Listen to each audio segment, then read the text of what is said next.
Hello everyone and welcome back to the Great Book of Grudges. My name is Nathan and we're back with some more Total War Warhammer 3 news. Yep, we're not done today because after the spotlight we have the Ogre Kingdom's roster reveal, the full thing going over details with all the units and different things, so let's not waste any more time and jump right in. We'll of course be starting off with Grease's Goldtooth. Now there's no need to go over his lore as I've already done so in a previous video. We've gone pretty much through everything that makes him what he is today, so we can move on to the first set of artwork, which is of course his new tricycle. So you might not be aware of this if you didn't check up what his model actually looked like on the tabletop, but Greasus really never had a trike. Instead he was kinda just sleeping or slumped over, better yet said, over a horde of Noblars. I imagine they changed that because, well, it would be increasingly hard to animate and they probably just want to skip a few corners. This does look cool though, so no complaints whatsoever. But we do have some information on some unique abilities. Everyone has their price. As your massive powerful opponent sprinkles you with his spare gold,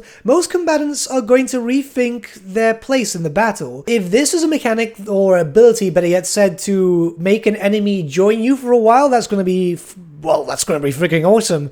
Now, Scepter of Titans. The legendary staff of Greasus grants him huge power boosts, particularly when taking on other ogres to retain his dominance. So extra damage against ogres, I'm assuming. Still, it sounds pretty cool. We've of course got Scrog next, and we're going to look directly at the artwork as, well, we've already checked out the lore too, so there's no point, there's nothing new there. We know that he's a caster of the Lore of the Great Maw, so he's a spellcaster, and that's actually something that we're going to move on directly to, as we have information on all the spells for the Ogre Kingdoms already. So these are the following spells for the Lore of the Great Maw. Brain Gobbler, which is a hex. The spellcaster chomps through a severed skull, gobbling up the brain and projecting the decapitated victim's worst nightmare into enemies' minds, sapping their will to fight on. Single target leadership debuff. Overcast version has extended duration for the effect. It doesn't sound too bad, it's a very early spell in the lore, so let's move on to Ball Gorger, which is an augment. Devouring the heart of a Ball Rhinox or Mournfang, raw vitality is projected into the Great Maw,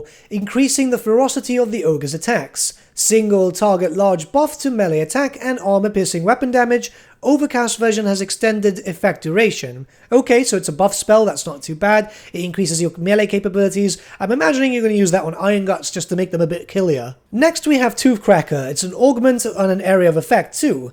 By consuming a hunk of tooth-breaking granite, the spellcaster bestows the rock's resilience and the sturdiness of the mountain themselves into his brethren, increases armor and missile resistance for all units in an area. Overcast version has extended effect duration. Okay, pretty cool. Armor bonuses. Ogres themselves don't have a lot of armor, so, well, the Iron Guts do, but the rest of them wouldn't, so this is going to be quite useful. Next we have Bone Crusher, which is an explosion spell. Stuffing a handful of bones into his mouth, the spellcaster crunches them up whilst cursing his foes, who are crushed by a giant fist which pounds them to dust. Small AoE that deals large damage after a short wind-up with significant armor-piercing properties. Overcast version deals additional damage and armor-piercing damage. Okay, so an explosion spell and so on, this we're already used to and should be quite useful, especially if you can scrunch up your enemies. The next is a popular tabletop spell, so it's nice to see it here. Troll Guts Regeneration. After downing the toxic and utterly repulsive innards of a troll, the ogre's wounds seem to stitch themselves together before the enemy's dumbfounded eyes. Significant single target heal over time. Overcast version has extended effect duration. This spell was really popular on the tabletop. It would be nice if the Overcast version could do area effect healing, but then again it could be quite overpowered. And finally, the most popular spell in the lore, so yeah, the Maw Explosion. The Butcher can summon the power of the Great Maw itself, causing the ground beneath to split wide open and crush any foe trapped within it. Huge, long wind-up explosion. Overcast version does more armor-piercing damage. This is going to be really fun to use. We've already seen it in various different battle clips and so on, and it looks absolutely devastating. It's one of the more popular spells too, so it's obviously great to see it here, but I honestly think that Creative Assembly would not be stupid enough to skip this spell. Now we do have a little bit of information regarding Scrog, which should have been at the top, but hey.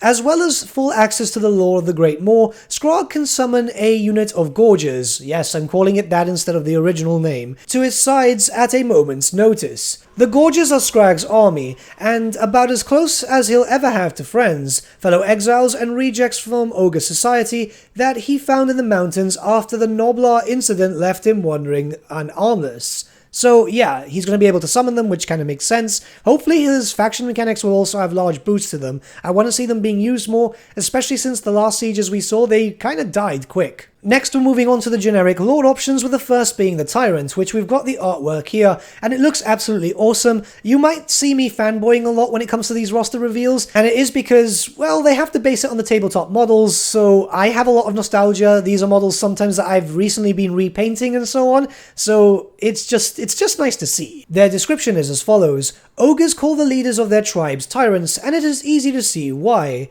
Tyrants are the biggest and strongest individuals in a hulking race that prides itself on these physical features. To claim rulership over a group of ogres requires a mighty brawler, a creature powerful enough to wrestle a giant to the ground or smash his way through a fortified gate using only his bare fists. An ogre tyrant uses his tremendous size and brawn to dominate, earning the right to command the tribe by displaying prodigious feats of what the ogres respect the most: strength, violence, extraordinary girth, and a healthy, all-consuming appetite. Much of ogre warfare revolves around the need to eat, and the deliciousness of well-cooked and smartly prepared flesh of all their enemies, rat or lizard, human or greenskin, it's all good enough for the pot. In battle, this is represented by powers gained by the killing of routed enemies, their various organs and limbs added to today's stew. Each kill builds a meter that allows for the use of 3 special abilities.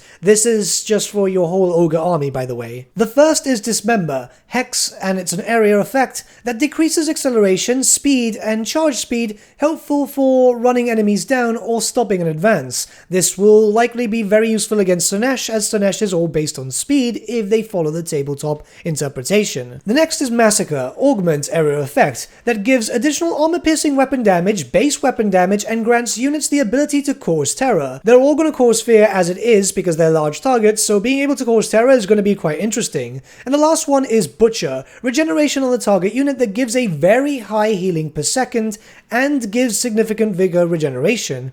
Okay, all of these are quite good. I would have probably put Butcher first, but hey, why not? It still sounds pretty cool, and with all that, let's move down to the Slaughtermaster, which unfortunately has no art. Around camp, butchers are given a wide berth, for it is best not to get too close in case they are looking for extra ingredients, as fingers or whole limbs have been known to go missing. In battle, however, butchers are most often found right in the thick of the fighting, where they use their cleavers and magic to great effect. The largest, most fearsome, and most powerful butchers are given the additional title of Slaughtermaster, and there are few things that walk or crawl that such expert killers have not chopped up and prepared for a ritual feast. So these are your Lord tier spellcasters, and interestingly enough, only the Lore of the Great Maw or the Lore of Beasts. There's a few missing, but then again, you will notice that there's a few missing units from this full roster, so we're pretty much expecting a DLC. But now we move on to Ogre Heroes, and first up we got the Ogre Hunter. It's actually one of the most iconic hero types and very popular back in the day. It looks great too, the artwork is just awesome, but so far Creative Assembly concept art has been quite on point when it comes to these things. Its description is as follows: Ogre Hunters are solitary wanderers, outsiders from their own tribe, or perhaps even exiles. Those that survive become fiercely independent warriors and savvy stalkers of beasts. Bereft of a tribe's protection and beefy companionship, lone hunters must learn to track and kill, while simultaneously not becoming prey to any ferocious beasts. It is all too common for the hunter to become the hunted. Although most no longer belong to a tribe, hunters periodically drag an impressive kill back to an ogre camp for a special feast day. Some return to the tribe of their origins, while others wander throughout the kingdoms. An ogre hunter who has tamed a stonehorn is a celebrated individual. Stonehorns are oblivious to the most grievous wounds, and the only proven way to break one is to take one of its eyes, which is no mean feat given the beast's stone-armored skull. After a time, the wound heals, often the eye even grows back, but by then the Stonehorn has been persuaded to allow a rider. A hunter might keep such a beast as his own mount, Or, if he wishes to boost his reputation, he could gift the beast to a tribe, for Stonehorns are much coveted by all right-thinking ogres. I've just realized that they've copy-pasted this from the army book, which, in all fairness, is a good thing, as that's the most up-to-date lore, which is obviously anything from the 8th edition armies. A hunter aboard a Stonehorn gains a loyal companion, a fierce friend, and an incredible melee weapon strength along other significant stat upgrades. The 3 things any ogre needs. And you will notice that it has a mount option. This is of course the Stonehorn, but this is the only thing throughout the Ogre Kingdom's Lord and Hero choices that is able to mount, which is a shame. You would like to see some of them being able to mount a Rhinox or a Mournfang, maybe in a future update, a DLC or something. But then again, if you want something mounted, this is the thing to go. Next we have the Butcher, which we have some artwork on the screen. It looks really cool. Again, very inspired by the tabletop mini. I love when they do this, whereas there's some stuff where they deviate, but this is just done so well. So when things like this do happen, I do like to compliment the Creative Assembly artists, as it's kind of important to keep true to the miniature. Its description is as follows: Butchers are typically more rotund than the average ogre, and have even worse personal hygiene. They often resemble walking larders, for in addition to being caked in dried blood and offal, they adorn themselves in chunks of meat, along with an array of meat hooks, cleavers, filleting knives, and even some special tenderizers tucked into a leather apron, or even pierced through their flabby skin. That's a bit grim. A butcher must be prepared to use these items in their gore-soaked rituals at a moment's notice. Of all true ogres, only the butchers do not wear a gut plate. They trust their guts to the protection of the Great Maw, and the laws they can use are the law of the Great Maw and the law of beasts. Again, missing some, but I'm hoping that we'll get some more in the future. But until then, obviously, you know, modders, do your thing. Lastly, we have the Fire Belly, and we're not going to talk about the lore as we've already discussed this in a video this morning, but we can admire the concept art and, you know, the thickness there. But other than that, there is a few things to talk about. As well as having access to the lore of fire, Fire Bellies have various abilities stemming from their, internal combustion. The first is Fire Breath, magic missile ability dealing fire, AP, and explosive damage. Flame Incarnate, which is a ward save ability that grants melee damage reflection, and finally Eruption, explosion attack that deals reasonable fire and magic damage, and obviously they have access to the lore of fire, which was stated before. Like I said in the previous video about the Fire Bellies, I'm really excited about these guys, so it's going to be quite cool to play as them. Next, we're going to move on to the Infantry Units, and of course we're going to start off with Gnoblars. We have some concept art over here, one of them with some gems. I guess he's a very popular one who has survived for a decent amount of time. Gnoblars were very popular on the tabletop just because they were kind of memey, and that's pretty much it. They didn't really do anything special, and, well, it's expected that they won't do anything special here. Their description is as follows: Gnoblars are wicked creatures possessed of malicious but limited cunning. They are not too distant relatives of the goblins that plague the world and are similar to their green-skinned cousins in height, with most specimens standing a little taller than a man's waist.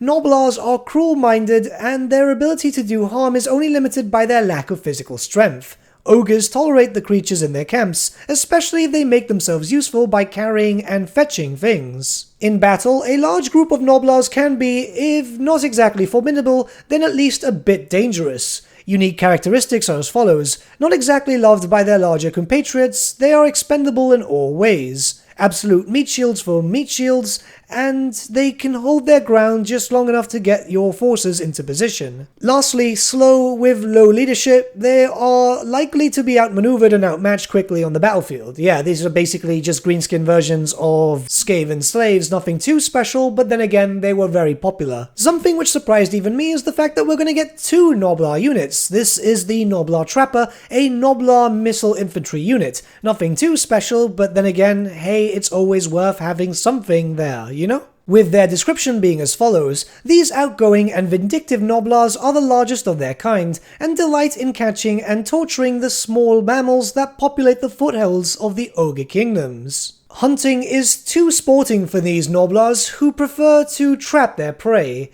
To this end, they have perfected the art of laying out jagged mansnappers, pits lined with stakes, wickedly barbed nooses, and other cruel devices that will incapacitate the unwary. Once they have snagged something, they like to play with it, usually jabbing it with sharp sticks, before devouring it or bribing their masters with it as a light snack. Their unique characteristics are as follows. While just as expendable as their nobler melee friends, the first missile unit ogres have access to, they do serve a role to harass enemies, have vanguard deployment to get into position early. When enemies get close, nobler trapper units will launch a volley of traps, dealing damage and slowing them, perfect for stopping a charge. I imagine that trappers will be used often, and especially if you're going to be dealing with stuff like, again, Slaanesh or Khorne, which have some heavy cav. Well, Slaanesh we don't know yet, but then again we know the demon roster because we know the 8th edition army book. But now we can move on to the actual ogre units, you know, ogres my lord.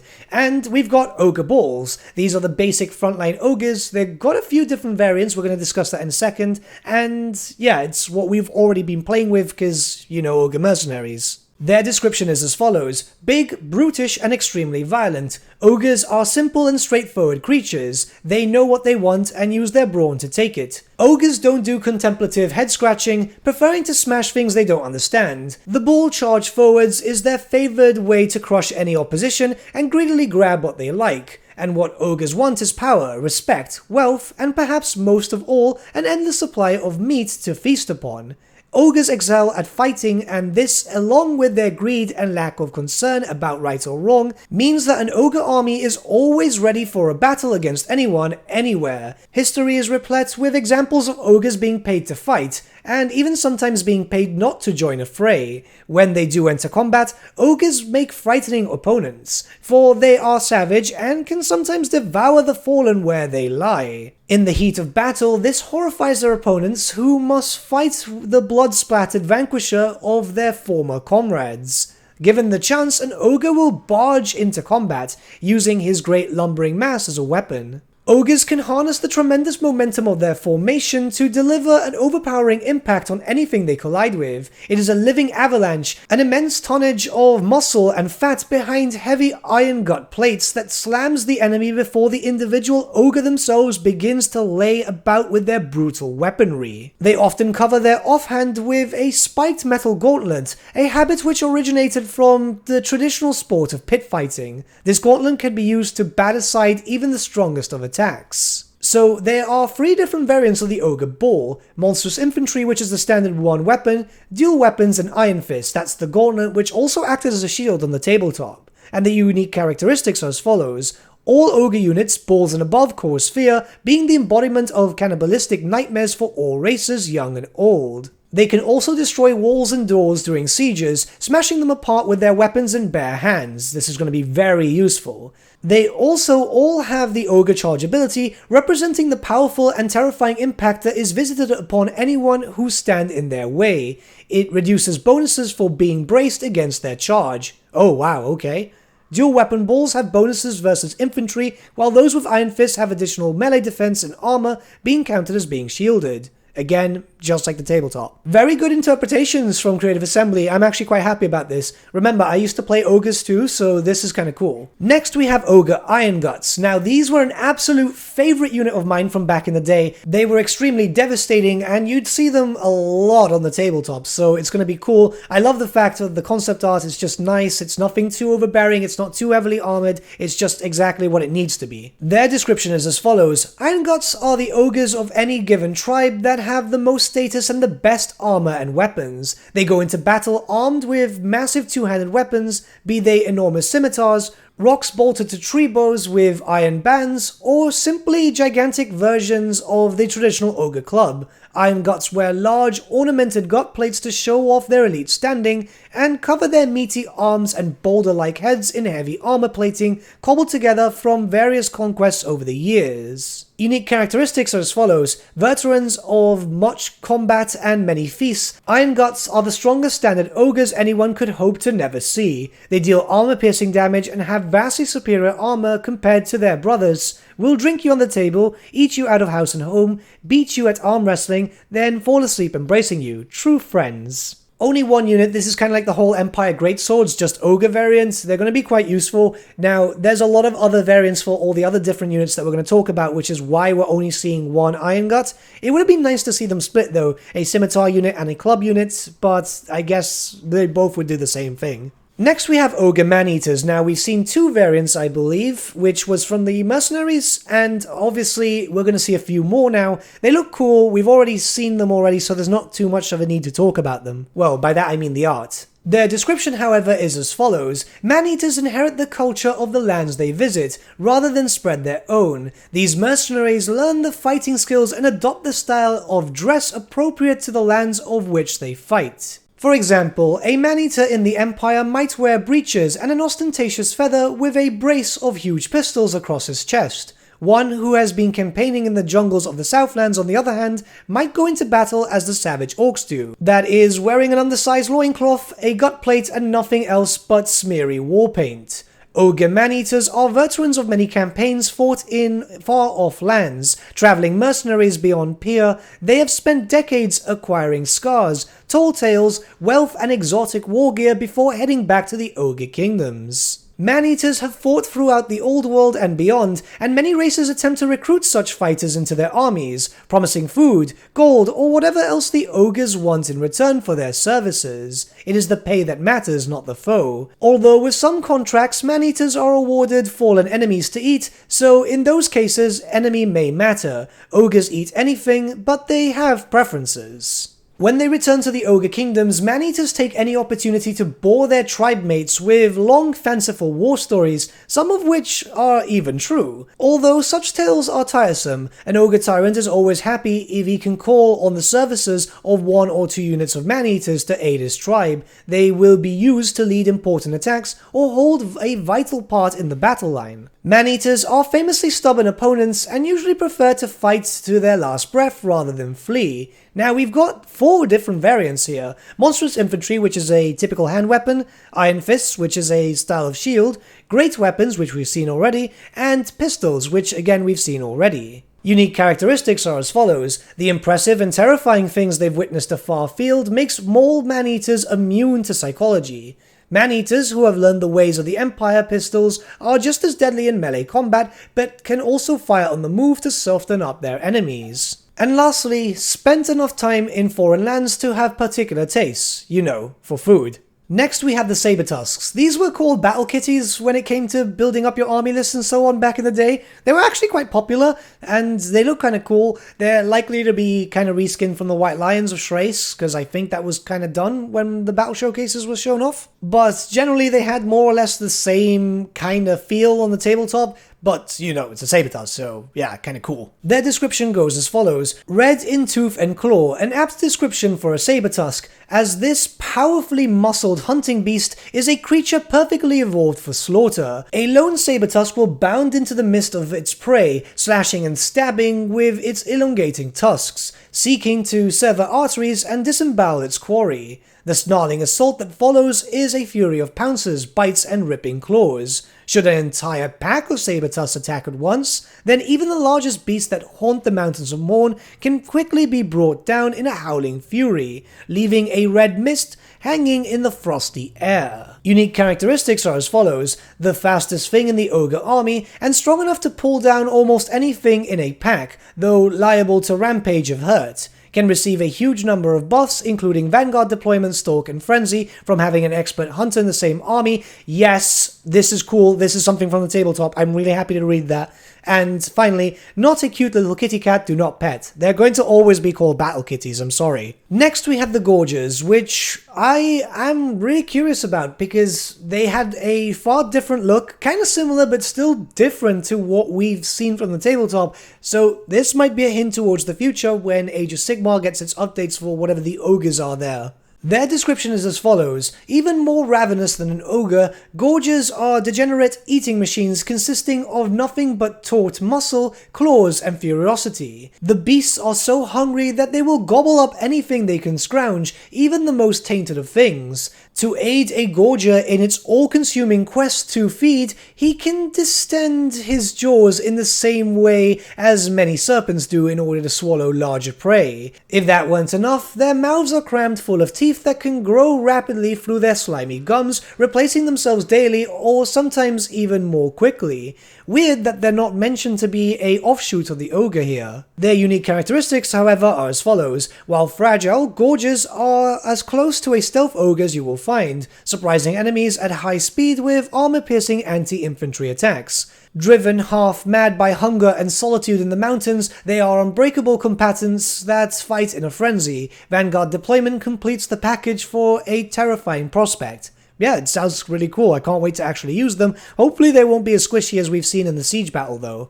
Next we have giants, and let's be honest, we've seen giants in so many different rosters, there's no point going over their lore, even if they are members of the ogre tribes, or well, slaves. Like at this point, how many giants do we actually have? Like, what, 4? 5? It does look cool though, the helmet's awesome. Next we have the Stonehorn, and there's no need to talk about the lore as I've already talked about it in a rather lengthy video, but these are an exciting unit. I absolutely love the models. You might have been able to tell by now that I was a big fan of the Ogre Kingdoms in 8th edition, so I'm really excited to see the roster and be able to play with it, plus Stonehorns look absolutely awesome as you can tell by the concept art. There are some unique characteristics, however, which are as follows. Just absolutely rampage through enemies, sowing terror and dealing immense damage. Takes hard-headed to a whole new level, granting missile resistance, and once tamed, a good friend. These are going to be quite strong. We've seen them, but not too well with the showcases, so hopefully we'll be able to see them soon.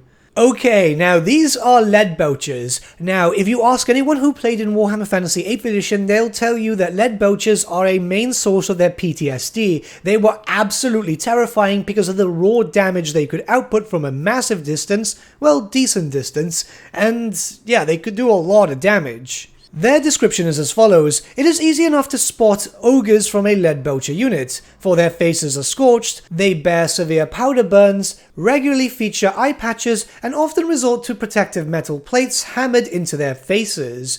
This is the legacy of point-blank detonations and an imperfect, if not downright clumsy, understanding of black powder. Regardless, these hardy and noticeably deaf ogres feel it is worth sacrificing eyebrows, an eye, or even a few fingers for the chance to level their devastating cannons at a foe. Their unique characteristics are as follows. Obscene range for missile infantry, hurling projectiles across the battlefield from their mighty cannons. So they're going to have a lot more range than they did on the tabletop. What we did, you see, is take an ogre, then give him a massive gun, so once his ammo's run out, he's still an ogre. Smart, you see? This means that they'll be able to do decent melee damage after they run out of ammunition, of course. And then lastly, there are significant armor-piercing properties to a massive ball of lead fired from a cannon rather than a man. Yeah, these were so powerful in 8th, like, I'm still kind of scared of them. Interestingly enough, we do have another variant of the Stonehorn, this one with a harpoon launcher, which, yeah, it's going to do a lot of damage. Again, we're not going to go over the lore as it's the same lore as the other one,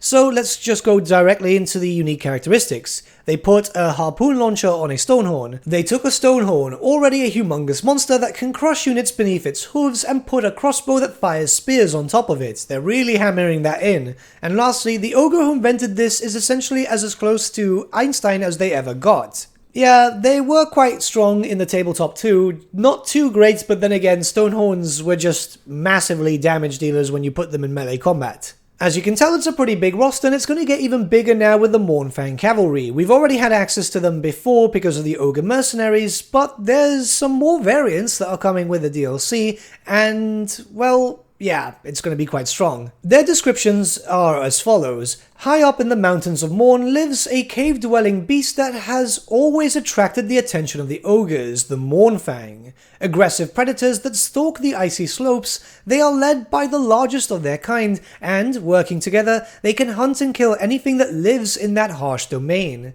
Mournfangs have a notorious tenacity that makes even the most powerful of creatures think twice about confronting them. Ogre tales tell of defiant Mournfangs refusing to give ground, and every tribe has a story about a beast continuing to fight long after drawing its last breath. Powered by thick haunches of purest muscle, a Mournfang surges towards the foe at a speed faster than their muscle-bulked frames would suggest. not slowed in the least by the large ogre or saddle atop its hairy back. Protected by thick skin and coarse shaggy hair, enemy arrows bounce off the oncoming beast or ping off the ogre's armor as harmless as hailstones. When they do smash into the enemy, the powerful Mournfangs chomp, slash, and stamp the foe whilst the ogres lay about them, swinging ponderous clubs to bludgeon them. There are 3 different variants of the Ogre Mournfang riders. One is monstrous cavalry, so I'm assuming just basic hand weapon, one with iron fists, so shielded, and finally one with great weapons. Their unique characteristics are as follows, essentially giving an ogre even more weight and greatly increased speed. Mournfangs would be deadly on their own, never mind with a slab of meat on their backs. Their variants bring extra defense for extended engagements or anti-large weapons for ogre civil wars, or whatever else an ogre counts as large. If all dogs go to heaven, we assume that Mournfangs have their own closed-off area. These are really cool. They were really powerful in the tabletop too. You're hearing this a lot, but granted the Ogre Kingdom's army book was really top tier. Crushers. Now these are really cool because Rhinoxes would only really carry your siege equipment unless you had Forge World money, because yeah. But, you know, it's cool. This is a Rhinox, they look absolutely awesome, and it's only fair that you want to use them as cavalry too, without spending way too much cash on resin. Their description is as follows: despite the inhospitable weather, the mountains of Mourn teem with life. Herds of great woolly beasts are plentiful, crisscrossing the boulder-strewn slopes and snowy plateaus seeking food. They are primeval creatures that have existed unchanged since the world was still covered in ice. Crushers ride on one such animal, the Rhinox, a hard-headed and hyper-aggressive beast. Rhinoxen are notoriously short-sighted and rely on their sense of smell to catch the wind of predators. They are likely to lower their heads and charge anything they catch a whiff of that doesn't smell like a Rhinox. As the weather atop that icy realm is as likely to be blinding as anything else, such short-sightedness isn't too much of a drawback. Also, their double-horned and stone-hard heads can cause considerable damage. Even a frost dragon would move hastily to get out of the way of a stampeding herd of the great shaggy beasts. We have 2 different variants, Iron Fist and Great Weapons, and their unique characteristics are as follows. Essentially, Mournfang riders that have decided to be incredibly hard. Being crashed into a Rhinox is somehow more painful than being crashed into by a Mournfang. Most who have experienced the latter wouldn't agree that was possible, really quite stunningly massive. Rhinoxes have always been a massive thing when it comes to the tabletop. Many people wanted them to be on the vanilla army list, and it's just so cool to be able to play them. We're almost done now as we move on to artillery. Unfortunately no artwork provided, but let's jump on to the Gnoblar Scrap Launcher. The Gnoblar Scrap Launcher is a large and unconventionally built catapult pulled along by an enormous woolly beast. Its design is haphazard, the ramshackle construction seemingly built on the go with a random collection of cast-off materials. With each stride of its shaggy beast of burden, the jury-rigged device teeters precariously while a frantic crew of Gnoblars swarm about, running alongside, clambering on its ropes and pulleys like sailors amongst the rigging, or just hanging on for dear life. For all its slovenly appearance, the Gnoblar Scrap Launcher is a devastating engine of destruction. Its unique characteristics are as follows: a massive range even compared to other siege weapons. The Rhinox pulling the Gnoblar construction is happy to trample anything in range should smaller units approach. And finally, while the ramshackle ammunition is plenty fine for scattering infantry formations, it's unlikely to penetrate thick armor. And finally, we're at the last unit, the Iron Blaster. One of the castle-mounted guns the Sky Titans used towards the end of their war against the Ogres. Such is the weight of the vast contraption that the Rhinox which pulls it grunts and strains under the pressure, and even the stone wheels that hold it up can only last a few battles before cracking under the immense weight. Its multiple cannonballs are able to tear apart a whole regiment in a maelstrom of noise and violence, especially should the Iron Blaster get in close. Unique characteristics are as follows: will annihilate anything it targets with a huge weapon strength. The Rhinox pulling the Iron Blaster is as happy to fight back as its Scrap Launcher cousins, can run out of ammo fairly quickly. This was an incredible cannon on the tabletop, and I'm so excited to be able to use this soon. I mean, the whole Ogre roster is pretty hyped, so I'm pretty happy about this. This is going to be really cool. There's a lot more coming. Obviously, they know that we are going to start hearing about the campaign mechanics tomorrow for Greasus and Scrag. There's so much coming with the ogres, and really, it's just a fun faction to look at. I'm a big fan of them in the tabletop. I can't wait to play them in Warhammer 3. But what do you guys think about the roster? There is some stuff missing, and we're going to talk about that in the future, but until then, it's still pretty good. Let me know your thoughts in the comments below, and let's start a bit of a discussion. But with that, my friends, we've come to the end of our video. Thank you so much for watching. If you did enjoy the video, might I suggest giving the video a like, or even subscribing to the channel, as it really does help us out. In the description section below are various links to different social media platforms such as Facebook, Instagram, and Discord. Also in the description section is an affiliate link with Element Games where you could buy loads of hobby-based products, not just Warhammer, for 10 to 25% off. Making a purchase using that link and also our special code, which is also in the description, supports the channel at no extra cost to you, which we think is rather cool. A big thank you to our patrons. Your support means the world to us. It's amazing that people want to help a small channel like us grow and get to a higher level of content. A big thank you to Gibraltar LUSC, Ryan Bertsche, Andrew Prince, and Okro for subscribing to us at our Fane level. You guys are super cool. And a big thank you to Edward Yule, VS Vasan, Aaron Whitman, and Shaggy for subscribing to us at our King level. Honestly, we can't thank you all enough. And lastly, a big thank you to all of you for liking, sharing, and commenting on these videos. Honestly, it's because of you guys that the channel's been growing at such a great pace lately, so we can't thank you all enough. But with that, my friends, thank you so much for watching once again, and we shall see you all again very, very soon. Have a good day.